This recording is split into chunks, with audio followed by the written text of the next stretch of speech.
Di tengah perkembangan dunia yang semakin cepat, teknologi bukan lagi sekedar alat, tapi sudah menjadi bagian dari kehidupan kita sehari-hari.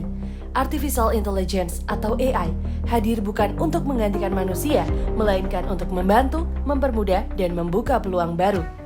Pada hari Minggu, 12 April 2026, Pusat Studi Migrasi Global Universitas Airlangga menghadirkan ruang diskusi terbuka bertajuk Mengenal Artificial Intelligence dan Manfaatnya dalam Kehidupan Sehari-hari. Berlokasi di Causeway Bay, Hong Kong, acara ini menjadi wadah bertemunya akademisi, praktisi, dan masyarakat untuk bersama-sama memahami peran AI di era modern, khususnya untuk para pekerja migran Indonesia. Kejahatan yang seperti itu, ojo percaya. Tapi kita juga nggak boleh juga menjudge. Misalnya Mbak Rida bikin undangan, wah undangannya Rida AI ini mesti nih, padahal dia tuh bikin undangan tuh bikin sendiri gitu. Tapi Mbak Rida dia AI ini paling bawaannya Rida ini. Ngawur ya. Kan gondok.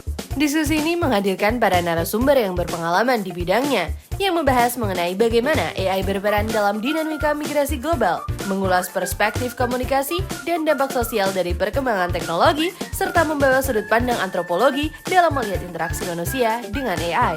Melalui berbagai perspektif ini, peserta diajak untuk tidak hanya memahami teknologi, tetapi juga dampaknya terhadap kehidupan manusia secara luas. AI itu muncul di banyak hal, ya, terutama komunikasi kita melalui HP. Nah, gampangnya adalah ketika kita menggunakan search engine kayak Google atau Safari gitu ya Mbak ya, itu di situ langsung sekarang terhubung dengan AI. Itu nggak pernah terjadi. Misalnya kalau kita bilang 5 tahun yang lalu itu nggak ada. Google, kalau kita minta Google kita ngetik itu harus spesifik. Misalnya ngetik IMWU, ya, itu bisa IMWU kemana-mana. IMWU yang informasi yang apa itu nggak ini masih sangat umum. Tapi dengan AI itu apa yang kita inginkan itu sebenarnya langsung bisa dideteksi dan bisa menyampaikan informasi dengan lebih detail. Nah, ini yang kemudian membuat banyak orang menggunakan AI. Ya, diskusi yang terjalin berjalan sangat dinamis. Berbagai pertanyaan muncul, mulai dari penggunaan AI dalam kehidupan sehari-hari hingga kekhawatiran terhadap etika dan dampaknya di masa depan. Data dan untuk allow mana yang diharuskan, kayak Alipay kan diharuskan ya, dia harus memberikan data personal kita. Jadi mau nggak mau kalau kita mau pakai Alipay untuk transaksi ya harus memberikan data sepenuhnya. Jadi itu otomatis AI langsung muncul di lamannya. Tapi untuk aplikasi yang lain di mana kita not allow, Artificial Intelligence bukan lagi sesuatu yang jauh. Ia hadir dalam hal-hal sederhana, dari rekomendasi konten, navigasi, hingga sistem kerja digital.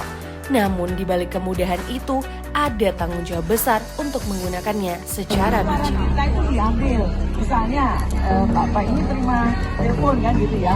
Halo, misalnya, halo, ya, kayak ini dari siapa? Ini dari siapa suaranya? Halo, dari siapa? Langsung digenerasi gitu ya, digenerasi jadi AI. Lalu saya telepon Mbak Cepi, halo, ini suara.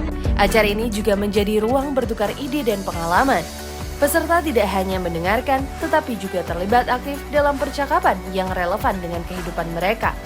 Disinilah pengetahuan bertemu dengan realitas, dan teknologi dipahami bukan sebagai ancaman, melainkan sebagai peluang. Melalui kegiatan ini, Pusat Studi Migrasi Global Universitas Airlangga berupaya menghadirkan diskursus yang kontekstual dan inklusif.